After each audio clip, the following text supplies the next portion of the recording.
안녕하세요. 부동산 투자법인과 공인중개사 사무소를 운영하고 있는 목동아빠입니다. 제가 부동산 현장 전문가로서 누구보다 발빠른 정보를 가지고 있는데요. 작년 말에는 대출 규제도 있었고 탄핵이라는 그런 이벤트도 있었는데요. 그 이후에 집값이 좀 주춤하고 내리는 기미를 보였습니다. 하지만 집값이 명절 전부터 조금 꿈틀대기 시작하더니 명절 이후로는 신고가도 나오고 있고 거래량도 많이 늘고 있습니다. 실제로 저도 저번 주, 요번 주 굉장히 바쁜데요. 그 사이에 굉장히 많은 매물들이 거래가 되었습니다. 제가 작년에도 집값이 한참 오르기 바로 직전인 3월경에도 수도권의 거래량이 늘고 있고 반등의 조짐이 있다라고 제가 말씀드린 적이 있는데요. 실제로 그 이후에 집값이 많이 반등을 하였습니다. 현재도 그때와 비슷한 분위기를 감지할 수 있는데요. 지금 2024년 말과 비교해서 매수, 매도 심리는 어떻게 바뀌고 있는지에 대해서 한번 말씀드리도록 하겠습니다. 2월 8일자 신문 기사를 보면요. 거래량 감소에도 올해 아파트값 상승 전망, 심리는 견고 이런 기사가 있는데요. 내용을 좀 자세하게 보시면 지난해 12월 서울 주택 매매가 상승률은 0.24%를 기록했다고 합니다. 8월에 서울 주택 매매가 상승률이 0.89였던 것을 감안하면 상승률이 많이 떨어진 그런 상황이었었는데요. 그래프를 보시면 분기별 은행 대출 태도 지수라는 게 있는데요. 대출 태도 지수는 대출 태도의 동향과 전망을 나타내는 지수인데요.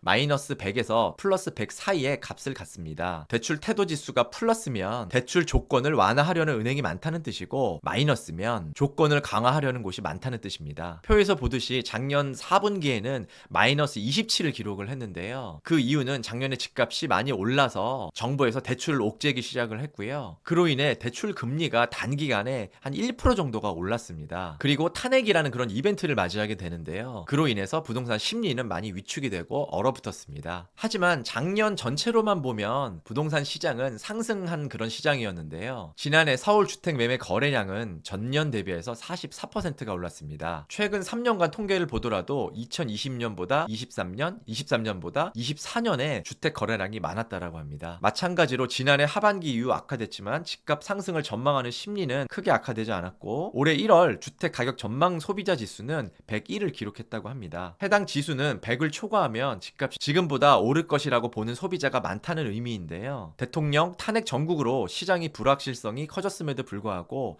집값 상승을 전망하는 심리는 견조할 것이라는 그런 기사입니다. 신문 기사를 보면 같은 지표를 가지고도 지금 집값이 오르고 있다, 지금 집값이 떨어지고 있다 이렇게 갈리는 경우가 많은데요. 이 기사는 현재 분위기를 잘 설명한 것 같아서 제가 뽑아왔습니다. 현재 거래가 되고 있는 아파트들은 서울 수도권 중심으로 거래가 되고 있고요. 작년에는 신축 위주로 거래가 많이 됐다면 지금은 구축들도 좀 거래가 되는 그런 상황입니다. 탄핵 전국으로 어수선하고 경기도 좋지 않은데 제가 지금 집값이 상승 반전하고 있다고 말씀드리면 좀 의아해 하시는 분들도 많이 있으실 텐데요. 제가 현장에서 실제로 매도 매수를 도와드리는 일을 하고 있다 보니까 지금 매도 매수자의 분위기를 정확히 알 수가 있는데요. 지금 집값이 상승 반전하게 된 첫 번째 이유는 대출 규제 완화를 들 수 있습니다. 2024년도는 집값이 많이 상승한 그런 시기였잖아요. 그래서 정부에서 대출 규제를 많이 하였고 실제로 전세를 새로 맞추려고 하는 그러한 집은 또 전세 대출이 되지도 않았습니다. 그로 인해서 이렇게 매수를 하더라도 나중에 대출이 안 되면 어떡하지 이런 고민을 하시는 분들이 많았거든요. 그래서 매수 심리가 좀 얼어붙었습니다. 하지만 이런 대출 규제는 거의 다 풀린 상황입니다. 그리고 두 번째는 금리를 들 수 있는데요. 아까 말씀드렸던 대출 규제뿐만 아니라 금리도 굉장히 단기간에 거의 1% 정도가 올랐습니다. 그 대출 규제 전까지는 3.2, 3.3 이렇게도 나왔었는데 4.3, 4.5 갑자기 이렇게 대출 금리가 올랐었거든요. 그래서 어쩔 수 없이 집을 매수하려는 분들의 심리가 굉장히 위축이 됐습니다. 하지만 현재 금리는 3.67 정도가 나오고 있어서 다시 예전 금리를 점점점 찾아가고 있습니다. 그로 인해서 매수를 생각하시는 분들이 많이 늘은 것도 사실입니다. 세 번째로는 전세가 상승을 들 수 있는데요. 작년 말에 집값이 약간 보합인 상태와는 별개로 전세가는 많이 상승을 하였습니다. 그래서 전세를 끼고 투자하시려는 분의 입장에서 보면 집값은 약간 조정이 됐는데 전세가는 많이 올랐기 때문에 오히려 투자금은 많이 줄어드는 상황이거든요. 그래서 이렇게 갭이 적다 보니까 매수를 하려는 투자자들도 조금 많이 늘었습니다. 네 번째로는 탄핵 전국에 대한 적응을 들 수 있는데요. 실제로 작년 12월 같은 경우는 매수세가 급격하게 얼어붙었습니다. 왜냐하면 생각지도 못했던 탄핵이라는 그런 이슈가 불거졌기 때문인데요. 제가 생각하기에는 이런 비슷한 일들이 예전에 있었는데 코로나가 한참 심해졌을 때 갑자기 시장이 얼어붙은 적이 있었거든요. 하지만 그 이후에 사람들이 코로나를 적응하기 시작하면서 집값이 올라갔던 그런 기억이 있습니다. 마찬가지로 이번 탄핵 전국에서 향후 집값이 떨어질 거라고 보는 그런 사람들도 꽤 많이 있었고, 그래서 매수를 잠깐 미루고 집값이 많이 떨어질 것 같으니까 그 타이밍을 보겠다라는 분들도 꽤 많이 있으셨거든요. 하지만 지금의 상황은 탄핵이라는 단어가 굉장히 익숙해졌고 이전과 비교해도 크게 다를 바 없는 그런 일상으로 돌아온 그런 상황입니다. 그리고 집값이 생각보다 많이 떨어지지 않자 이제